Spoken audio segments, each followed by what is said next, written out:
오늘 우리에게 주시는 하나님의 말씀은 로마서 1장 1절에서 7절까지 말씀입니다. 로마서 1장 1절에서 7절까지 말씀을 가지고 복음의 정체라고 하는 그런 제목으로 우리가 은혜를 나누도록 하겠습니다. 로마서 1장 1절에서 7절까지 다 찾으신 줄 알고 제가 봉독합니다. 예수 그리스도의 종 바울은 사도로 부르심을 받아 하나님의 복음을 위하여 택정함을 입었으니 이 복음은 하나님이 선지자들을 통하여 그의 아들에 관하여 성경에 미리 약속하신 것이라. 그의 아들에 관하여 말하면 육신으로는 다윗의 혈통에서 나셨고 성결의 영으로는 죽은 자들 가운데서 부활하사 능력으로 하나님의 아들로 선포되셨으니 곧 우리 주 예수 그리스도시니라. 그로 말미암아 우리가 은혜와 사도의 직분을 받아 그의 이름을 위하여 모든 이방인 중에서 믿어 순종하게 하나니 너희도 그들 중에서 예수 그리스도의 것으로 부르심을 받은 자니라. 로마에서 하나님의 사랑하심을 받고 성도로 부르심을 받은 모든 자에게 하나님 우리 아버지와 주 예수 그리스도로부터 은혜와 평강이 있기를 원하노라. 아멘. 우리는 복음이라는 말을 너무 오랫동안 또 너무 흔하게 듣다 보니 그 복음이라고 하는 본질 또는 복음의 진정한 정체에 대해서 별로 진지하게 생각해 본 적이 별로 없습니다. 그냥 복음이라면 교회에 가면 뭐 의뢰이 하는 설교 또 뭐 예수 그리스도 뭐 이런 정도로 단순히 이렇게 생각하기가 쉽죠. 그래서 2023년 새해가 시작되면서 우리는 정말 지금까지 우리가 가지고 있었던 하나님 신앙 또 우리가 예수 그리스도를 통하여 거듭난 생명의 그리스도인으로 우리가 살아가면서 정말 그 기본이 되는 복음이라고 하는 것이 과연 무엇인가? 그 본질이 정말 어떤 것인가에 대해서 좀 더 우리가 기본, 기초, 베이직으로 돌아가서 한번 살펴보면서 우리가 같이 은혜를 나누는 시간 갖기를 소원합니다. 복음이라고 하는 것은 우리나라 사람들이 쓰는 말이잖아요. 한자어로 복복자와 소리음자입니다. 이렇게 복에 관한 소리, 복에 대한 소리, 복된 소리 이렇게 되는 거죠. 영어로는 굿뉴스라고 되어 있습니다. 굿뉴스 하면 좋은 소식.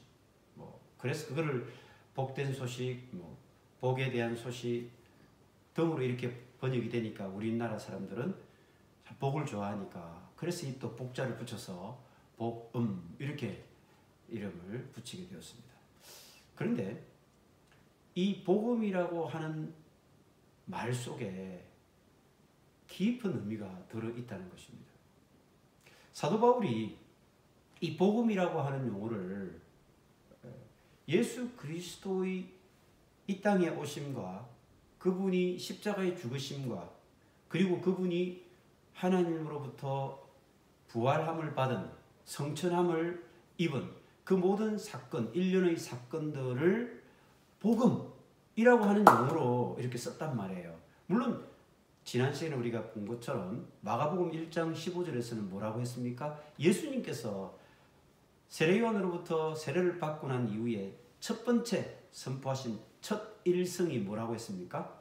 때가 찼고 하나님의 나라가 가까웠으니 회개하고 복음을 믿어라 이렇게 말씀하셨죠. 예수님께서도 이미 복음이라고 하는 말씀을 하셨습니다. 그런데 우리가 예수님께서 복음을 말씀하실 때는 미래의 본인이 십자가에서 죽으실 것과 그 죽은 이후에 사흘 만에 부활하실 것을 다 포함한 그런 미래적 사건을 현재에서 복음으로 선포를 하신 것이고요. 이제 지금 로마서에서 지금 사도 바울이 복음이라고 하는 이 표현을 쓴 것은 이미 예수님이 어떻습니까? 십자가에서 죽으셨고 부활하셨고 성천하셨잖아요. 그 내용들을 모두 일컬어서 복음이라고 말합니다. 그러니까 과거적인 현재고 예수님께서는 미래적인 현재로 이렇게 말씀을 하셨다는 것입니다. 그러나 어쨌든 이 모든 것들이 다 시제와 관계없이 하나님의 역사 속에서 그 계획하신 바가 이루어져 가고 있는 것, 이것이 복음이라고 하는 점에서는 아무런 차이가 없습니다. 복음은 원래 유앙겔리온이라고 하는 단어를 사실은 사도 바울이 이렇게 차용을 한 겁니다. 그때 당시에 유앙겔리온이라고 하는 용어는 그리스도인들에게 사용되어지는 게 아니었어요. 유앙겔리온이라고 하는 단어는 당시에 로마 황제가 황제에 즉위할 때에 새로운 황제가 등극하셨다. 이게 유앙겔리온이에요. 그러니까 그 뜻은 좋은 소식, 이런 의미가 되는 거죠. 왜? 새로운 황제가 등극하셨다. 그래서 새로운 통치자 황제로 말미암아서 새로운 세계가 시작되었다라고 하는 것을 알리기 때문에 그것을 그때 당시에 모든 이 로마 세계에 있는 사람들은 다 유앙겔리온이라고 했습니다. 이 유앙겔리온, 좋은 소식, 복된 소식이라고 하는 이 헬라어 유앙겔리온은 원래 페르시아 전쟁에서 또 그 사용 예를 볼 수가 있습니다. 페르시아가 지중해 전역을 지배하고 있던 우리가 너무 잘 아는 고레스 왕, 또 그 이후에 나타난 다리오 왕, 그리고 아수에로, 이런 왕들이 등장하잖아요. 그래서 우리는 에스더스에서도 보면 아수에로 왕이 또 등장하지 않습니까? 이런 왕들이 다 페르시아 전쟁의 주인공들입니다. 당시에 페르시아는 지중해로 이렇게 그 세력을 넓히고 있었는데요. 주전 약 500년 또 490년 요 시기에 페르시아가 지중해 쪽으로 패권을 확장하고 있을 때 그곳에서 그리스라고 하는 나라가 있었잖아요. 그리스라는 나라도 당시에 도시국가들로 이루어져 있었지만 그 나라도 만만치 않은 나라였거든요. 아테네를 중심으로 하는 그런 동맹이 있었고, 또 스파르타라고 하는 나라를 중심으로 하는 그런 동맹들이 있고, 그래서 이런 마케도니아 지역뿐만 아니라 이런 그리스 전역에서 아주 강력한 도시국가들이 있었기 때문에 페르시아와 충돌을 피할 수가 없었습니다. 그래서 그 페르시아와 전쟁을 하게 되는데, 그 세 번째 전쟁, 세 번에 걸쳐서 이루어지는 이 전쟁을 통해서 결국은 페르시아가 패하고 그리스가 승리를 합니다. 그래서 사실은 역사가들은 이 그리스의 승리를 통해서 동방 페르시아의 이 진격을 지금의 유럽, 서방 세계가 막아냄으로써, 그래서 서방이 동방화되는 것을 이렇게 막아낸 아주 중요한 전쟁이었다, 이렇게 얘기를 합니다. 세 번에 걸쳐서 이루어졌다고 했잖아요. 페르시아 전쟁이, 첫 번째 전쟁이 우리가 잘 아는 다리오라고 하는 왕이 있어요. 그 다리오 왕이 군사를 모아서 그리스와 전투를 벌이게 됩니다. 그래서 아테네 앞에 보면 그 바다에 인접한 마라톤이라고 하는 그런 평야지대가 있어요. 그 마라톤이라는 평야지대에 이 스파르타라고 하는 어마어마한 그 대군의 군사들이 몰려 들어오는 거죠. 그때 아테네 병사들과 그리스의 아테네 병사들은 거기서 죽기 살기로 이렇게 싸움을 벌였겠죠. 거기서 만약에 함락이 되면 아테네는 뭐 그냥 수도 아테네는 금방 무너지는 것밖에 없죠. 그러면 그리스는 역사 속에서 없어지는 거예요. 근데 아테네가 승리를 한 거예요, 거기서. 그래서 그 어마어마한 페르시아의 대군을 물리치고 승리했다라고 하는 이 소식을 빨리 아테네에 있는 시민들한테 알려야 되잖아요. 그래서 그때 그 한 병사가 죽기 살기로 한 40km 이상을 달렸단 말이에요. 무장한 채로. 그리고는 아테네에 도달하고 난 뒤에 시민들이 야 우리가 승리했어 라고 하는 그런 외침을 전달한 거죠. 그러니까 이 전쟁의 승리를 아테네 시민들에게 알려서 아테네 시민들이 얼마나 환호했겠습니까? 이 전쟁의 승리를 전쟁의 승리를 이제 전하고 그 병사는 죽었다고 하죠. 그래서 이제 그것을 기념해서 그 40km 이후에 달려온 그 거리를 가지고 오늘날 그 이후에 마라톤이라고 하는 경주도 거기서 생겨났다 이렇게 얘기하는데, 어쨌든 이 전쟁에서 승리한 소식, 이거를 그때 당시에 그리스인들은 헬라어로 유앙겔리온 이렇게 불렀다는 겁니다. 유앙겔리온, 즉 좋은 소식이 뭐냐? 우리가 전쟁에 승리했다는 것이죠. 이것이 나중에 로마 세계로 넘어가면서 로마 시대에는 황제가 즉위하거나 탄생하거나 또 황제의 어떤 그런 축제인 이런 날에 좋은 소식이라고 하는 유앙겔리온이라는 단어를 쓰고 있었던 것입니다. 그러면 사도 바울은요, 가만히 생각해 보니까 정말 이 땅 가운데 하나님께서 예수 그리스도를 통해서 정말 어마어마한 역사를 이루신 거잖아요. 왜? 우리 모두가 다 죽음을 향해서 심판으로 영원히 멸망할 길을 향해서 가고 있었는데, 하나님께서 그 모든 이 구속의 역사를 쭉 이루어 오시다가 예수 그리스도를 이 땅에 보내주심으로써 놀라운 정말 놀라운 그런 대사건을 일어나게 하신 거잖아요. 그러니까 이거는 복된 소식입니다 라고 하는, 그런 전쟁에서 승리했습니다 라고 하는 그런 아테네의 승리 소식이나 황제가 등극했다라고 하는 그런 황제 탄생의 소식보다 훨씬 더 그거하고는 비교가 되지 않는 엄청난 소식이잖아요.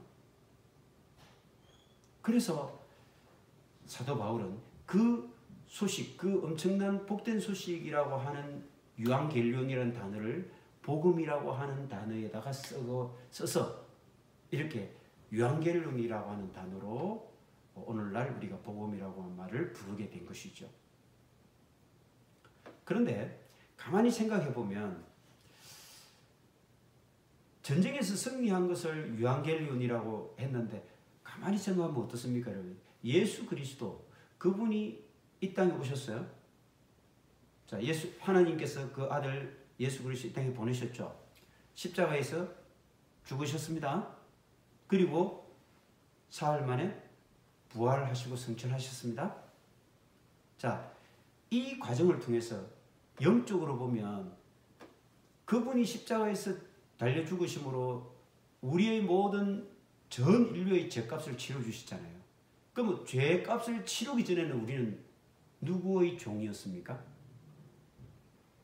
누구의 종이었습니까?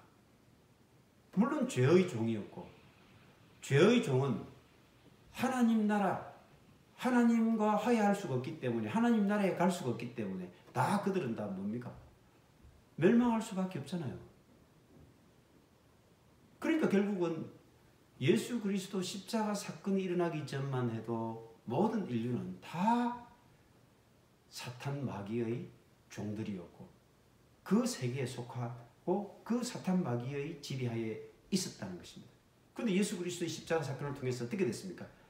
죄값이 치러지면서 우리 모든 전 인류가 하나님과 화해하면서 다시 우리는 하나님 나라로 향하는 놀라운 그런 대반전이 이루어졌죠.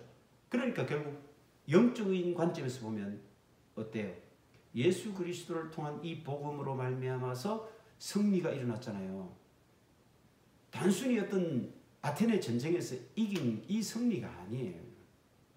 그래서 영적으로 모든 사람들이 다 멸망의 길로 가고 있었는데, 이 영적인 전쟁에서 단번에 예수 그리스도의 십자가 사건을 통해서 영적인 승리가 일어나지 않았습니까?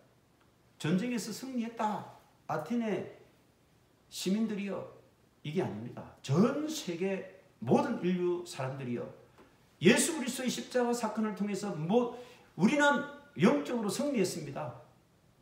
우리 모두가 지금까지 사탄 마귀의 종이 되어서 멸망의 길로 가고 있었는데,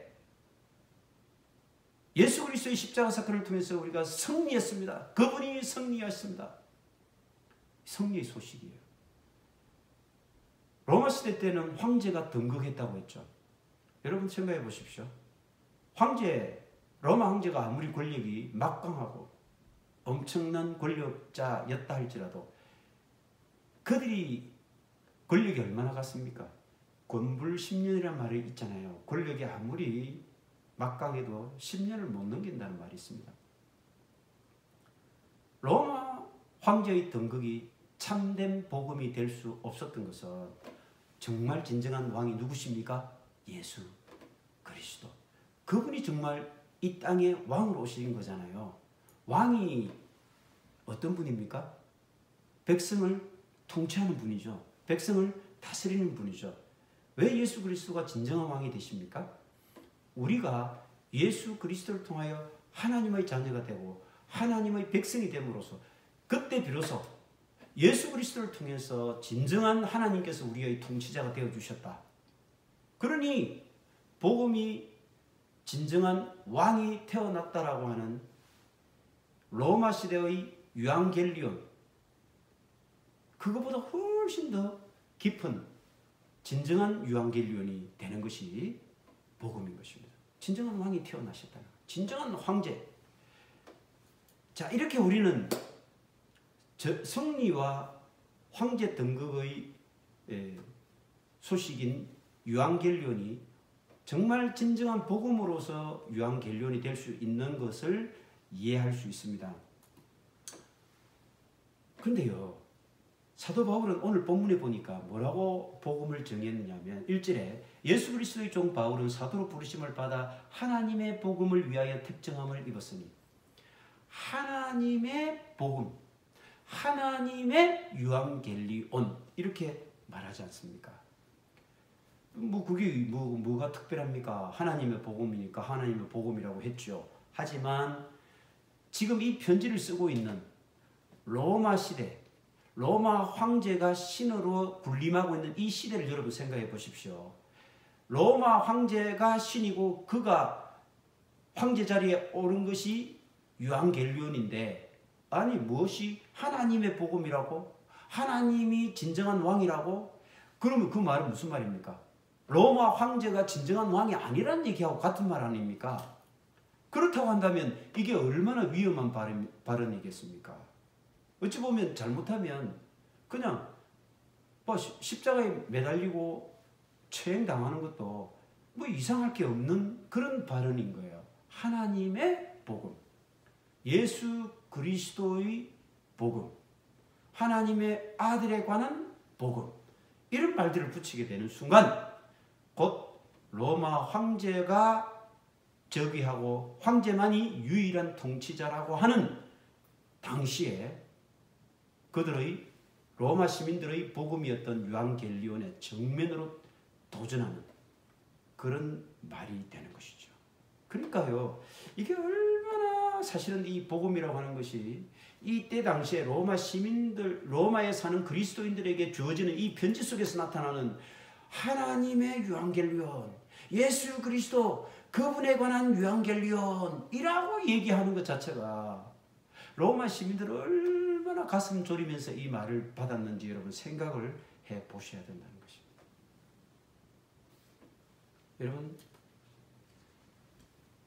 로마 황제가 통치자가 되어서 그들이 진짜 진짜 신인 하나님을 모르고 하나님을 전혀 의식하지 않은 채 황제가 신이라고 생각했던 그 시절에, 그건 진짜 신이 아니야.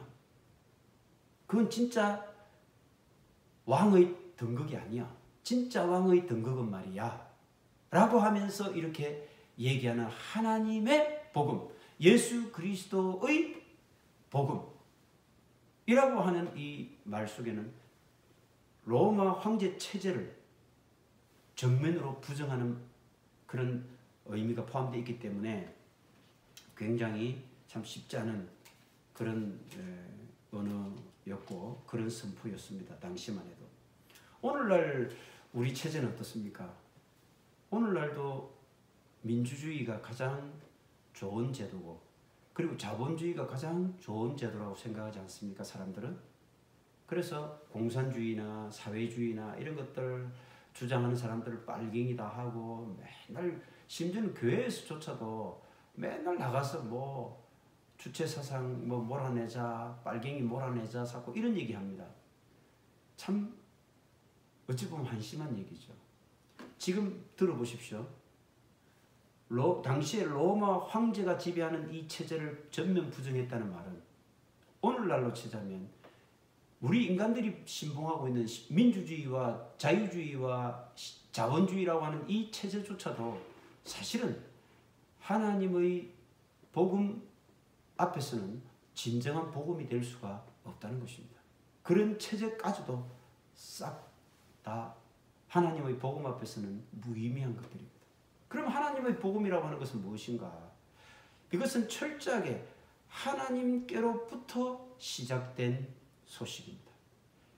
즉 하나님이 행하시고 하나님 안에서 이루어지고 하나님으로 말미암은 것이고 하나님께 속한 그 일이 복음이라고 하는 것입니다. 절대로 여러분 우리 인간 세계 속에서 이루어지고 인간들이 머리를 짜내가 만들어 놓은 제도와 체제와 사상과 이념, 이것이 아무리 인간을 잘 살게 할 것 같지만 그것은 결단코 복음이 될 수가 없는 것입니다. 생각해 보십시오. 로마 성도들에게 사도 바울은 이렇게 계속해서 말씀을 하고 있습니다. 1절에 다시 한 번 더 볼게요. 예수 그리스도의 종 바울은 사도로 부르심을 받았다고 했습니다. 자기가 사도가 되겠다고 한 게 아니에요. 부르심을 받았다고 했어요. 하나님의 복음을 위하여 택정함을 입었다고 했습니다. 자기가 스스로 자원한 게 아니라는 것입니다. 이 복음은 하나님이 선지자를 통하여 그의 아들에 관하여 성경이 미리 약속하신 것이라. 이렇게 쭉 보면 사도 바울은 이 복음이라고 하는 것에 대해서 자신의 어떤 능동적인 주도적인 역할에 대해서는 조금도 내세우지 않습니다. 자기가 한 것은 하나도 없다는 것입니다. 오직 하나님께서 주도적으로 계획하시고 이루시고 행하시고 성취해 가시는 그것이 하나님의 복음이라고 하는 것입니다. 우리는 내가 노력해서 하나님께 가까이 다가가서 하나님을 찾고 하나님을 만나야 되겠다 이렇게 생각하는 경우가 많잖아요. 그런데 복음은요, 철저하게 우리 인간이 하나님께 다가간 사건이 아닙니다. 그분이 우리 인간에게 오신 것이죠. 인간이 하나님의 뜻을 행한다고요? 아닙니다. 하나님께서 오래전 선지자들을 통해서 약속하셨고 말씀하셨고 선포하셨던 그 약속을 하나님이 이루신 것입니다. 우리 인간이 하나님과 관계를 맺어 나가는 것이 아니에요. 절대적으로 하나님이 인간과 관계를 맺어 나가시고 하나님께서 이 인간 세상에 들어오셔서 이 세상의 모든 인류를 구원하셨다는 소식이 복음인 것입니다. 우리 인간은 어찌할 수 없는 거예요. 그래서 이것을 우리가 다른 말로 하면 하나님의 능동성과 우리 인간은 어떻습니까? 그 하나님의 부르심에 내가 응답해서 순종하는 것이죠. 그래서 우리가 순종이 제사보다 낫다는 이유가 뭔지 이해가 되십니까? 하나님께서 계획하시고 우리를 부르시면 우리는 순종해야 되는 거예요. 우리가 순종하는 그 순간에 우리 속으로 복음이 영접되어지는 것입니다. 우리가 순종하는 그 순간에 예수 그리스도의 영으로 말미암아 하나님의 생명이 우리 속으로 임하게 되는 것입니다. 그래서 순종이 제사보다 낫다는 것입니다. 여러분, 순종. 우리는 수동적으로 하나님의 능동성에 반응을 해야 된다는 것입니다. 하나님의 복음은 절대로 여러분 인간 이야기나 이 세상의 이야기가 아닙니다. 어찌 보면 그래서 하나님께서 계획하시고 진행하시고 이루신 일이기 때문에 인간의 언어로는 이해 안 되는 경우가 참 많아요. 여러분 이 땅 가운데 우리 세상 속에서 일어난 일들에 대해서 이야기하기는 쉽잖아요. 공자가 뭐라 했다, 소크라테스가 뭐라 했다, 뭐 석가모니가 뭐라고 설법을 했다. 뭐 공부해서 철학이나 사상이나 공부해서 이해할 수 있습니다. 그런데 하나님께서 계획하시고 이루시고 진행하셨던 이런 일들은요, 어찌 보면 이 땅의 이야기가 아니기 때문에 우리가 이해 안 되는 그런 비밀과 신비스러운 부분이 분명히 있습니다. 그럼에도 불구하고 우리는 믿음으로 하나님의 복음을 붙잡고 가야 하는 것입니다. 하나님의 복음은 내가 원한다고 나에게 주어지는 게 아닙니다. 내가 매일 기도하고 매달린다고 주어지는 게 아니에요. 전적으로 하나님 그분께서 우리에게 자비를 베푸시고 긍휼을 베푸셔서 하나님이 우리에게 역사하셔야만 비로소 우리에게 복음이 이해가 되어지고 내 마음속에 그 복음을 받아들이는 문이 열려지고 그래서 우리에게 믿음이 생기고 하나님의 생명의 싹이 자랄 수 있게 되는 것입니다. 하나님은 처음부터 끝까지 그분이 하셨던 그런 계획들, 이것이 복음인데 우리가 잘 아는 창세기 3장 15절을 잠깐 한번 읽어볼까요? 우리 잘 아는 원시복음이라고 하지 않습니까? 3장 15절, 창세기 3장 15절. 뭐 여러분 다 잘 알고 있는 3.15 운동, 이렇게 생각하면 되겠죠. 내가 너로 여자와 원수가 되게 하고 내 후손도 여자의 후손과 원수가 되게 하리니 여자의 후손은 내 머리를 상하게 할 것이요 너는 그의 발꿈치를 상하게 할 것이라. 이게 이미 창세기에서 예수 그리스도 여자의 후손, 즉 여자 처녀의 몸에 잉태해서 이 땅에 오신 여자의 후손인 예수 그리스도, 그분이 사탄 마귀의 머리를 박살낼 것이라고 하는 예언, 이것은 하나님이 이미 창세기에 약속하신 거예요. 그래서 우리가 이걸 원시복음이라고 하지 않습니까? 하나님께서는요, 이스라엘 백성들을 가나안 애굽 땅에서 이렇게 인도해 내시고 시내산으로 인도하신 다음에 그곳에서 약속하셨잖아요. 내가 너희들 하나님이 되고 너희들 내 제사장 나라가 되게 하겠다. 내 백성이 되게 하겠다. 약속하셨어요. 그리고 또 다윗을 통해서 뭐라고 했습니까? 너 등불을 끄지 않겠다. 약속하셨거든요. 그리고 예레미야 선지자를 통해서, 이사야 선지자를 통해서 한 아이가 태어나고 그 아이의 모든 어깨에 정사가 있고 그가 모든 죄를 다 사해 줄 것이고 그래서 그가 하나님과 화해하는 화해자가 되게 해 주실 것이라고 하는 이런 모든 약속들이 다 하나님이 선지자를 통해서 이미 약속을 해 주셨는데, 이 약속이 하나님의 때에 하나님께서 이루신 사건이 바로 복음이라고 하는 것입니다. 절대로 그렇다고 해서 우리가 무조건 뭐 하나님은 다 알아서 하시니까 우리는 그냥 뭐 꾸다는 보르자루처럼 하나님 알아서 하십시오, 하나님 되는 대로 저는 그만 아무런 뭐 자유의지가 없는 인간으로 살겠습니다, 이게 아니에요. 하나님의 역사는요, 우리 인간을 죽임으로써 사실은 우리 인간을 살리는 거예요. 하나님의 역사는 우리 인간을 부정함으로써 우리 인간의 존재를 긍정으로 만들어주시고 심판하심으로써 구원하시고요.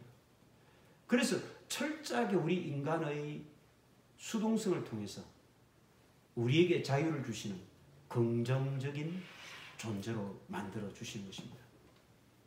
하나님의 복음은 무엇입니까? 우리에게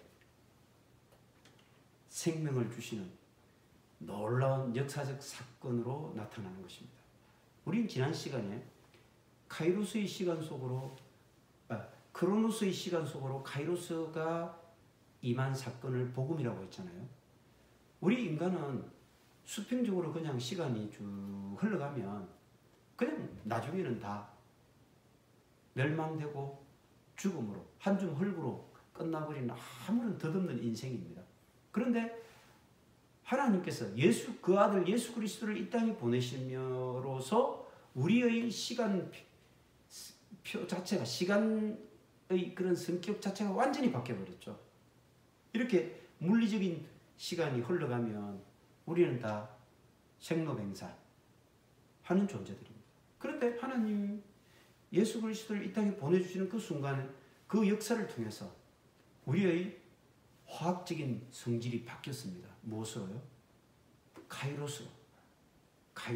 즉 하나님께는 시간의 흐름이 있습니까? 없습니까? 없어요. 그래서 늘 성경에는 뭐라 나옵니까? 아브라함의 하나님, 이삭의 하나님, 야곱의 하나님, 요셉의 하나님, 그리고 뭡니까? 오늘 이 강한세의 하나님, 여러분의 하나님이 되시는 거예요. 왜요? 하나님은 시간의 흐름이라고 하는 게 존재하지 않아요.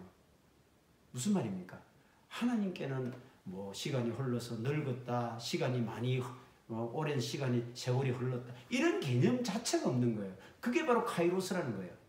카이로스. 그러니까 우리가 예수 그리스도의 이 땅 가운데 임재하시면 크로노스의 이런 시간 속에서 시간이 흘러가면 점점 늙어지고 쇠퇴해서 죽음에 이르는 이런 생명이 더 이상 아니라는 것입니다.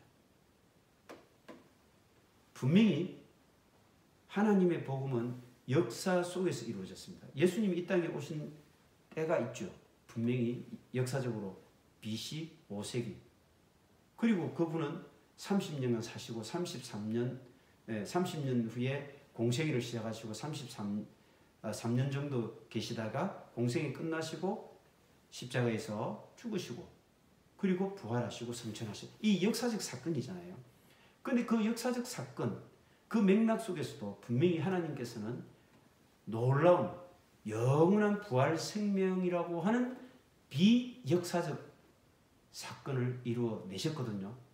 그래서 복음은요, 분명히 이 역사적인 현실 속에서, 세계 속에서 일어난 것이지만, 크로노스의 시간 속에서 일어난 것이지만, 그것은 하나님의 카이로스의 시간으로 역사했기 때문에 그것은 비역사적, 초역사적 사건으로 복음이 우리에게 주어지게 되는 것입니다.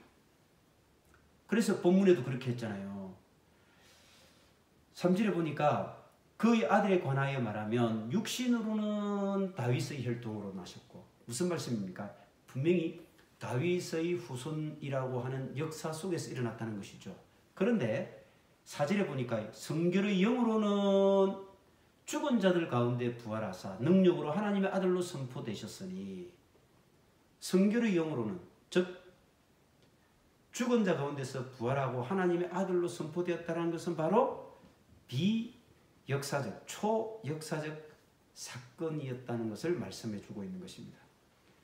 하나님께서는 이 복음이라고 하는 사건을 어느 날 갑자기 뚝 떼갖고 갑자기 탁 이렇게 우리에게 주신 게 아니잖아요. 아까 말씀드렸죠.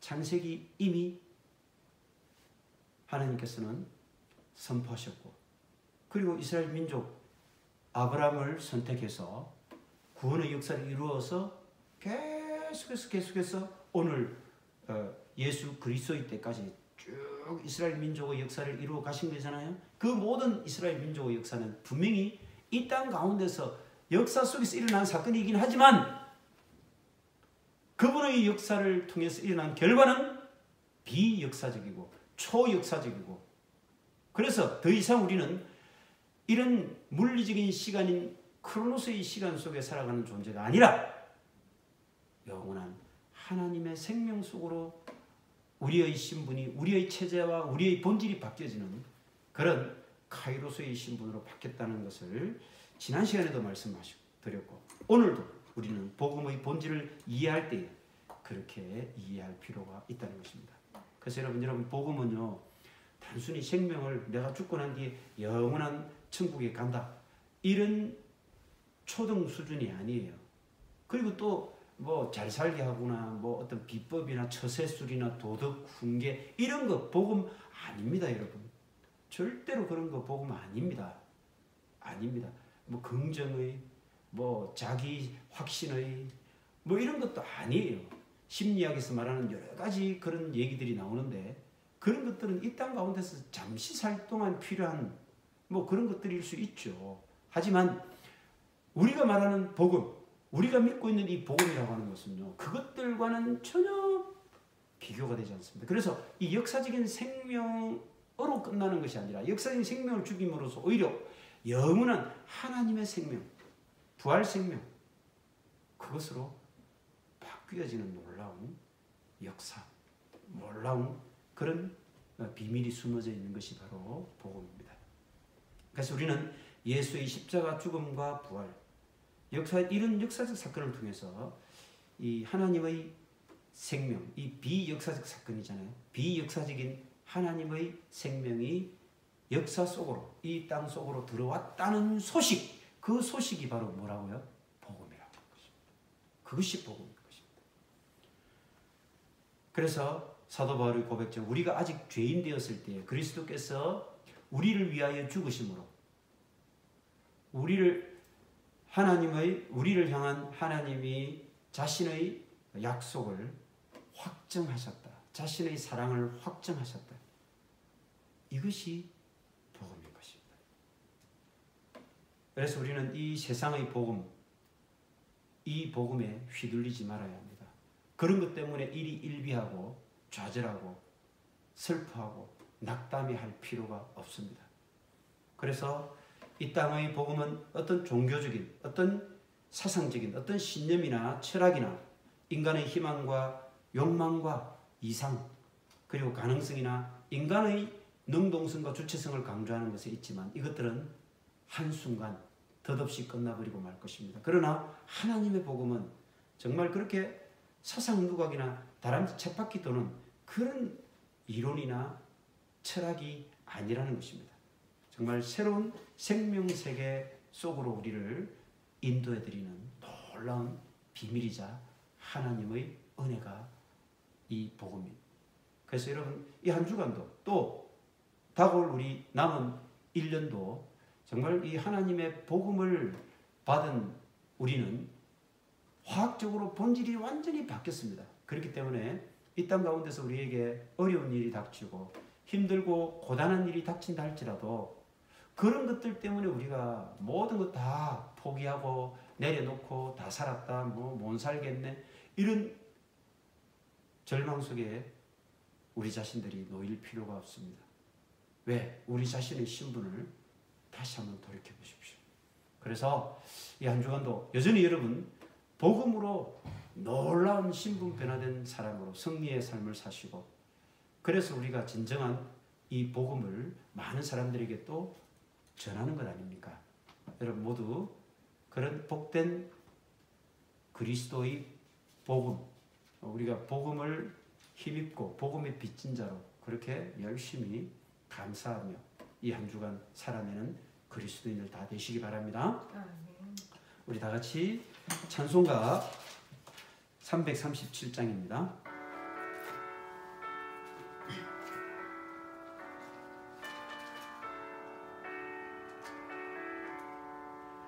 내 모든 시험 무거운 짐을 주 예수 앞에 아뢰이면 근심에 쌓인 날 돌아보사 그 근심 모두 맡으시네.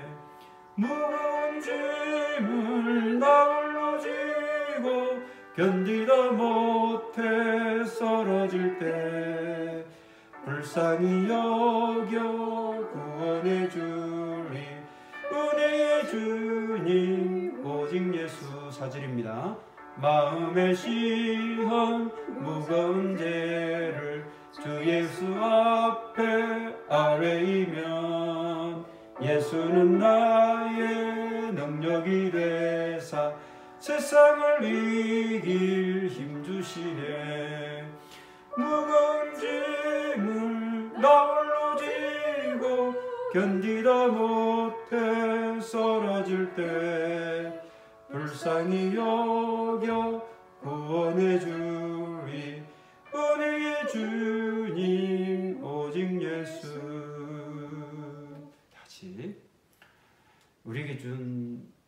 주어진 이 값지고 너무나 소중한 이 복음, 이 하나님의 복음을 우리가 선물로 받은 사람으로, 또 우리는 하나님 앞에 그런 큰 복음이 빚진 자로 그렇게 이 한 주간도 하나님 앞에서 감사하며, 그래서 그 선물들을 나누어 주는 한 주간, 승리의 한 주간, 기쁨의 한 주간, 또 복음의 진정한 선포자로서의 한 주간을 사는 우리 모두가 되기를 간절히 축원합니다.